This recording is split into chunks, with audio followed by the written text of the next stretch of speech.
అమ్మా ఇతడే నీ కుమారుడు, అమ్మా ఇతడే నీ కుమారుడు. పావన జనని నిన్ను పోషించుటకు స్వీకరించుమో అమ్మా నీవు. నీ కుమారుడే ఇతడు, నీ కుమారుడే. అమ్మా ఇతడే నీ కుమారుడు, అమ్మా ఇతడే నీ కుమారుడు.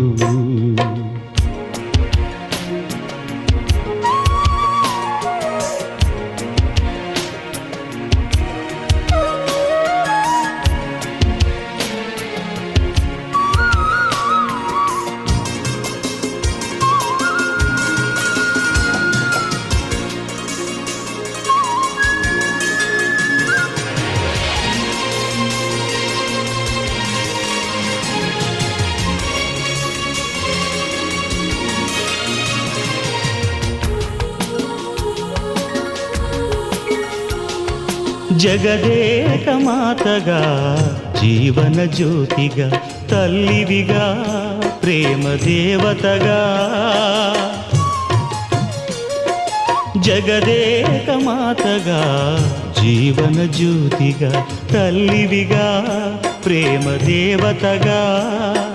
ప్రేమతో అనంత సేవలతో లోకములో నిన్ను కాపాడునులే, లోకములో నిన్ను కాపాడునులే. నీ కుమారుడే ఇతడు, నీ కుమారుడే. స్వీకరించుమో అమ్మా నీవు. అమ్మా ఇతడే నీ కుమారుడు.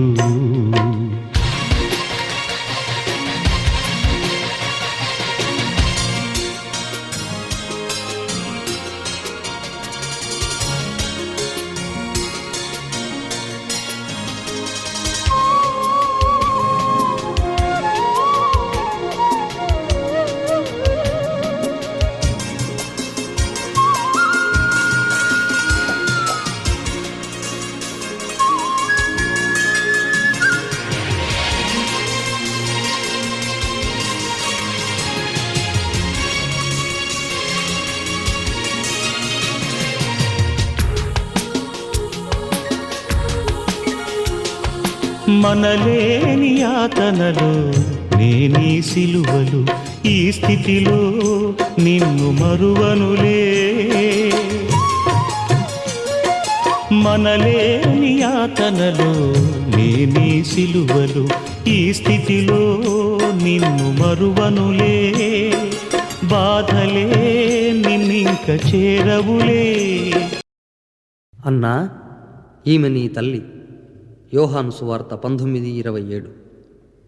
యేసు ప్రభువు యోహానుతో, అన్నా, ఈమె నీ తల్లి అంటూ మరియమ్మను అతనికి అప్పజెప్పాడు. యేసు శిలువలో పలికిన 7 మాటల్లో ఇది 4వది. యెహోవా దేవుని వాక్కు యొక్క మానవాకృతి యేసుక్రీస్తేనని నొక్కి వక్కాణించిన మహాభక్తుడు, వక్త, రచయిత, పరిశుద్ధుడైన యోహాను. యేసు మాటకు ఎదురు పలకక మరియమ్మను తన తల్లిగా స్వీకరించి కడవరకు ఆమెను ఆదరించిన మహోపకారి యోహానే.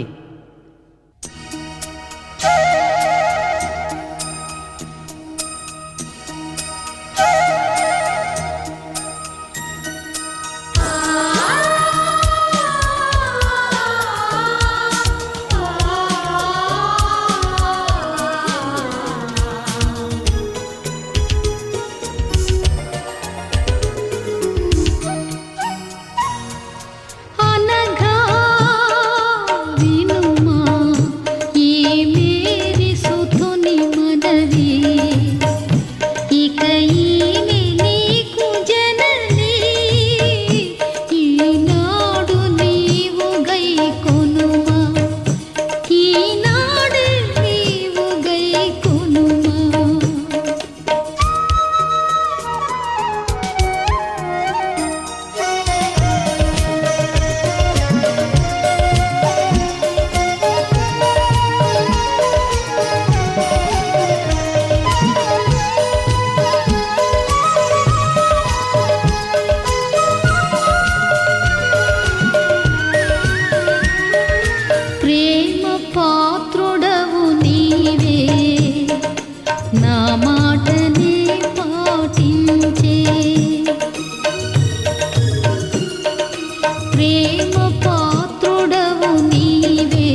నిలిచినావు సదయా దరిలేని ఈమెను దయచూడుమన్నా ఈమెకే అనుగా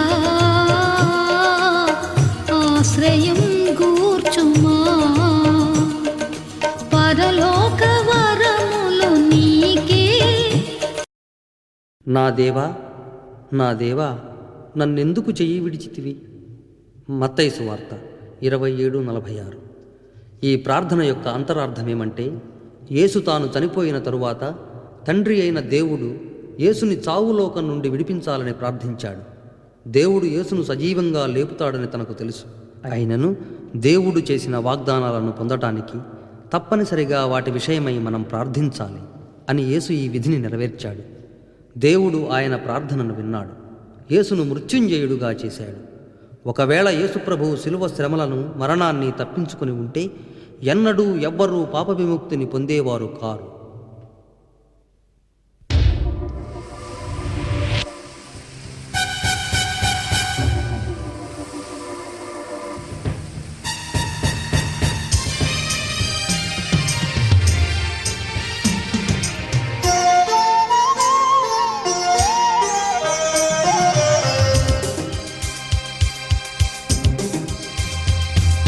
దయామయుడ శ్రీ యెహోవా నా దేవా,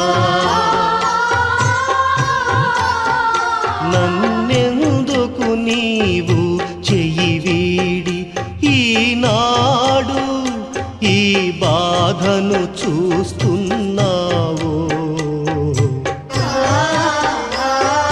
దయామయుడ శ్రీ యెహోవా నా దేవా,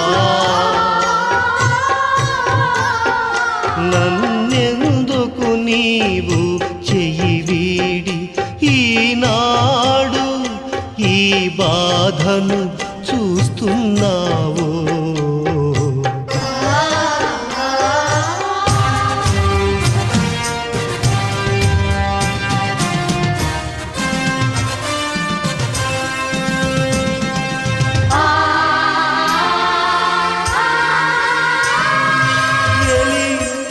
ఏలి లామా సబక్తా.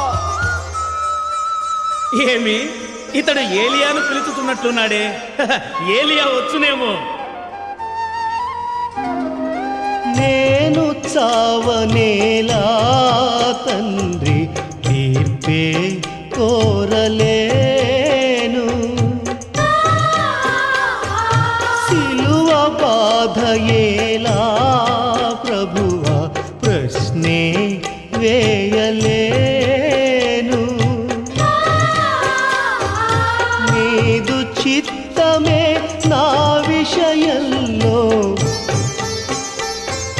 నీదు నిర్ణయం నా మరణంతో తీరులే, నెరవేరులే. నీ లేఖనము ఈనాడే దేవా. దయామయుడ శ్రీ యెహోవా నా దేవా, నన్నెందుకు నీవు చెయ్యి వీడి ఈనాడు ఈ బాధను చూస్తున్నావో?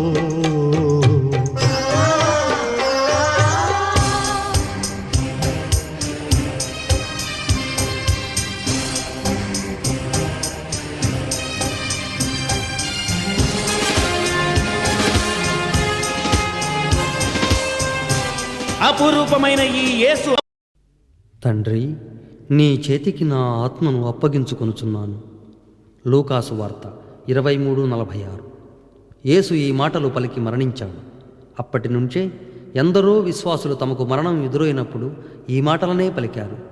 నీ చేతికి ఆత్మను అప్పగించుకుంటున్నాను, యెహోవా సత్యస్వరూపి అయిన దేవా, నీవు నన్ను విమోచించావు అని దావీదు మహారాజు ఏనాడో అన్నాడు.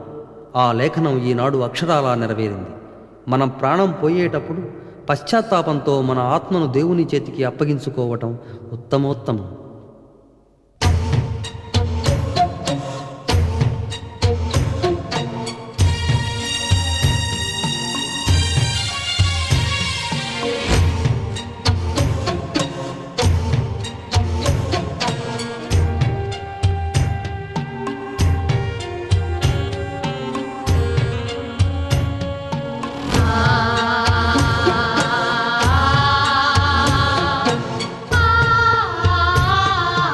ఇన్నాళ్ళ ఈ లోక బాధ తీరెనో ఈ వేళ,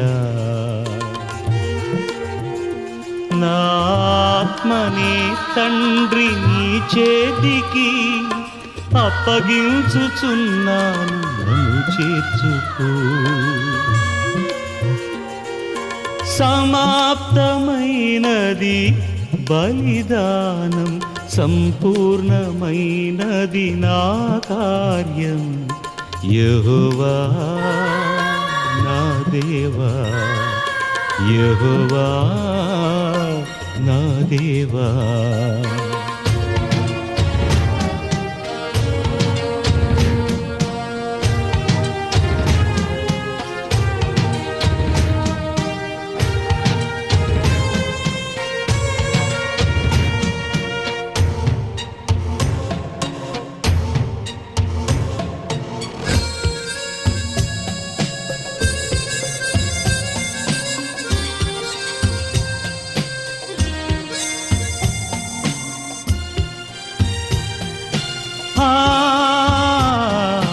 కలుషము దీర్చగ భూమికి పంపించినావు నన్ను, ముక్తి మార్గమును పాపులకి చూపించినాను నేను.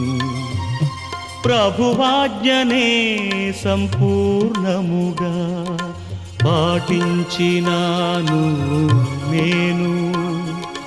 పాపభారమంత మోయుదీనుడను, గొర్రె పిల్లను నేనే ప్రభో. యెహోవా దేవా నా తండ్రి, ఇన్నాళ్ళ ఈ లోక బాధ తీరెనో ఈ వేళ, నా ఆత్మని తండ్రి నీ చేతికి అప్పగించుచున్నాను, నన్ను చేర్చుకో. సమాప్తమైనది బలిదానం, సంపూర్ణమైనది నా కార్యం. యెహోవా నా దేవా, యెహోవా నా దేవా.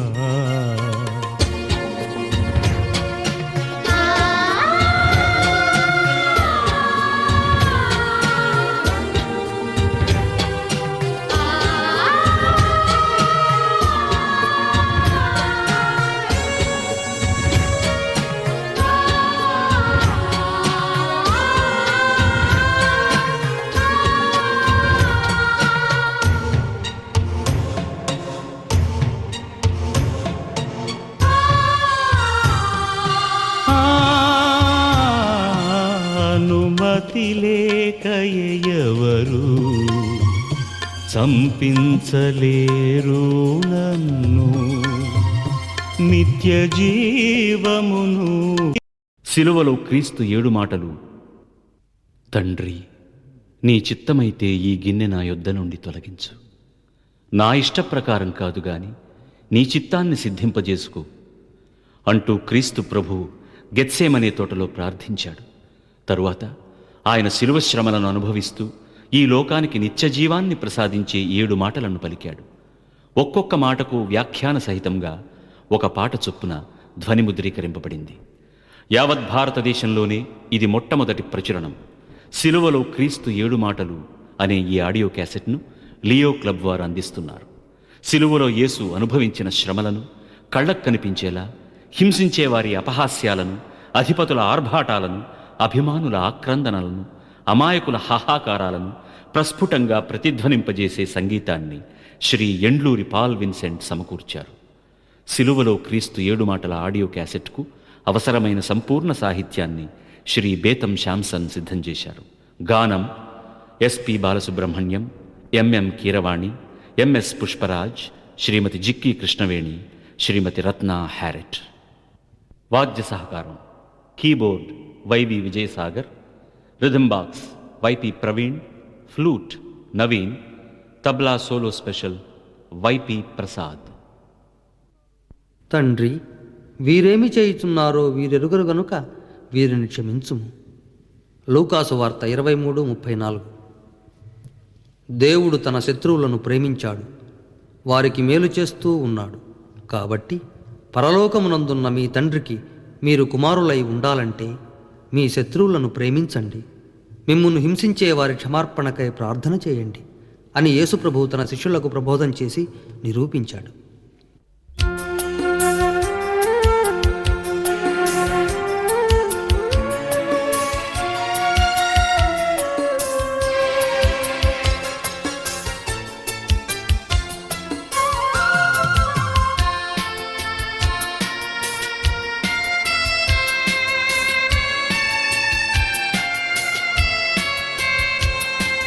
తండ్రి, వీరేమి చేయుచున్నారో వీరికే తెలియదని వీరిని క్షమించుమోయని యేసు శిలువలో వేడుకొన్నది. కృపజూపే క్రీస్తు ప్రేమ స్వభావం, శత్రువుకే మేలు చేయు ప్రబోధం.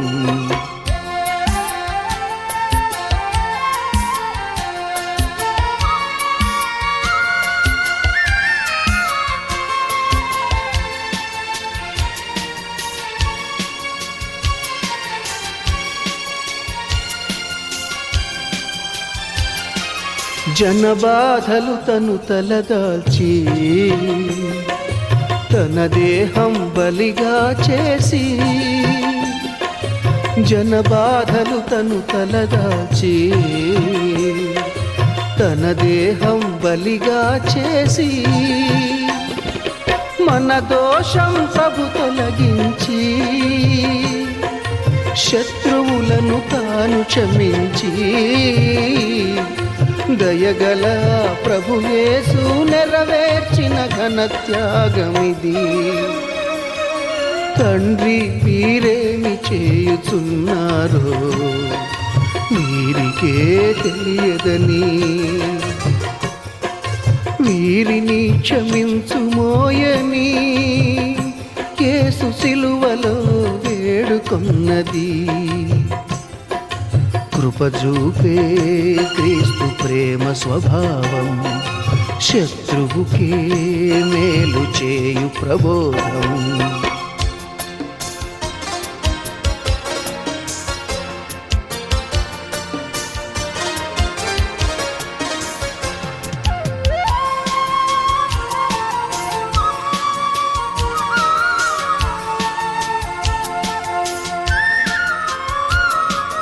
దేవుడు వైరుల ప్రేమించి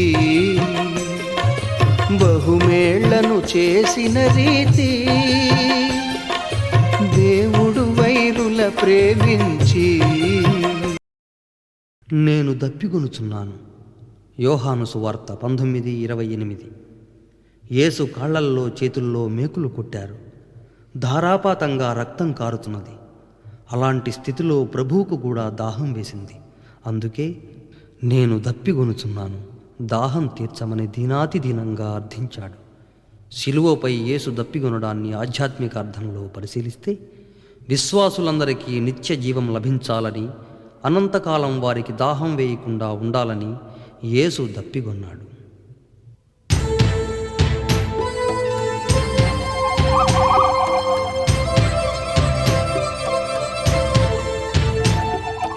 దాహం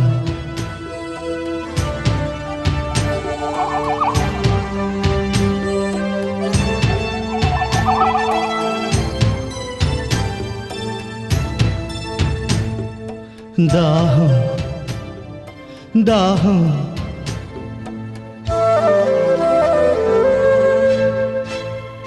నేనే బహుదాహము గొనుచున్నాను, నీ జీవజలములనే త్రాగించుమో దేవా. ఈ దాహమునే అణగార్చుమయా నేనే బహుదాహము గొనుచున్నాను.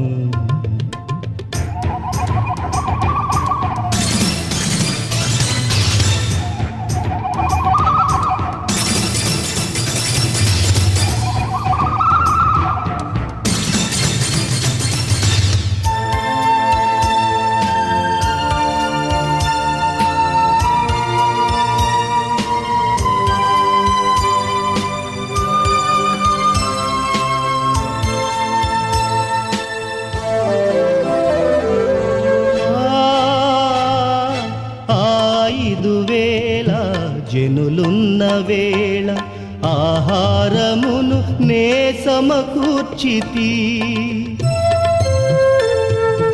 ఆడవియందు యూదాజనాళి మన్నాను భుజించి పయనిల్చిరే. దప్పితీర్చరే అని నేనడుగగని బాధించుచు వేధించుచు దాహానికి అతి ఘోర గరళమును రాగించిరహో త్రాగించిరహో. నేనే బహుదాహము గొనుచున్నాను. నీ జీవజలములనే త్రాగించుమో దేవా, ఈ దాహమునే అణగార్చుమయా నేనే బహుదాహము గొనుచున్నాను.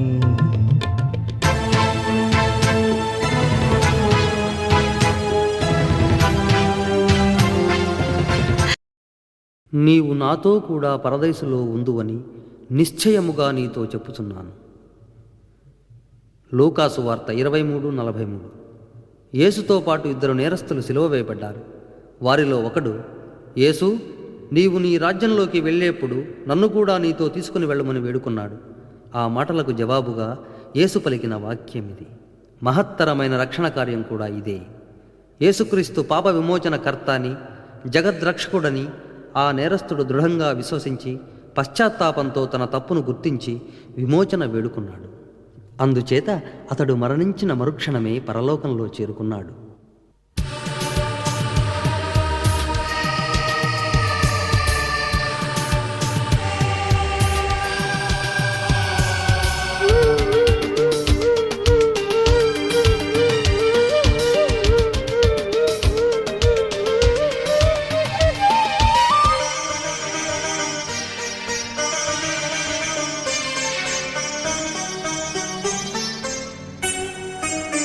నీవు నా తోడు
పునరుద్ధాన మహిమ. యేసు 3వ నాడు పునరుద్ధానుడైనాడు. లూకాసు వార్త 24:7. మరణం మానవునికి అతి భయంకరమైన శత్రువు. లోకపాపం దాని బలప్రయోగం చేత నీతిమంతుడైన యేసు ప్రభువును చంపేసింది. యేసు మరణించాడు, సమాధిలో ఉంచబడినాడు, 3వ నాడు సజీవంగా లేచి వచ్చాడు. ఇది విశ్వవిదితమైన వాస్తవం. క్రీస్తు పునరుద్ధానం మహానందకరమైనది. యేసు చనిపోయి తిరిగి లేచాడనే సంగతి వాస్తవమని నమ్మిన వారికి అది ఎల్లప్పుడూ ఆనందకరంగా ఉంటుంది. క్రీస్తు శిష్యులమై పునరుద్ధాన పరమానందాన్ని అనుభవిద్దాం రండి.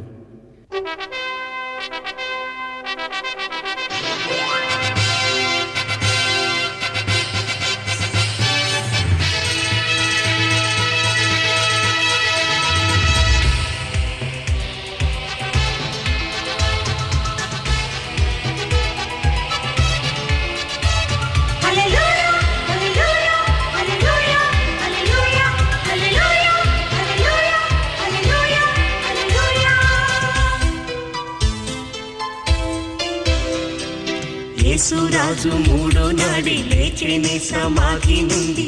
ఆనందం ఆనందమే, ఆనంద గీతం ఆలపించరే, ఆ శుభవార్తను చాటించరే. యేసురాజు లేచినాడు, ఆనందమే.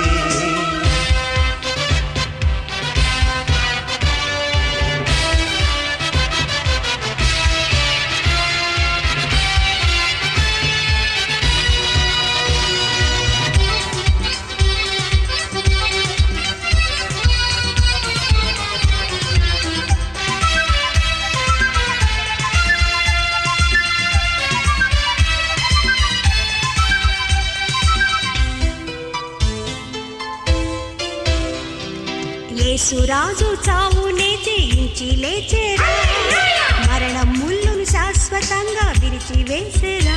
ఆయనే ఇక జయరాజురా, మనుజాళికి జయమే సదా.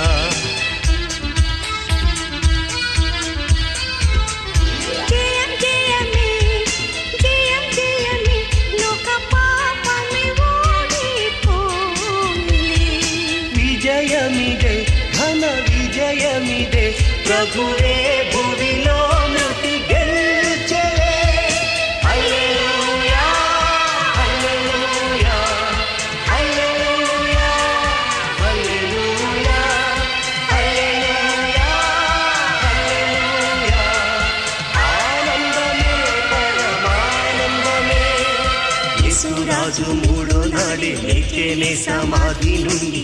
ఆనందం ఆనందమే, ఆనంద గీతం ఆలపించరే, ఆ శుభవార్తను చాటించరే. యేసురాజు లేచినాడు, ఆనందమే.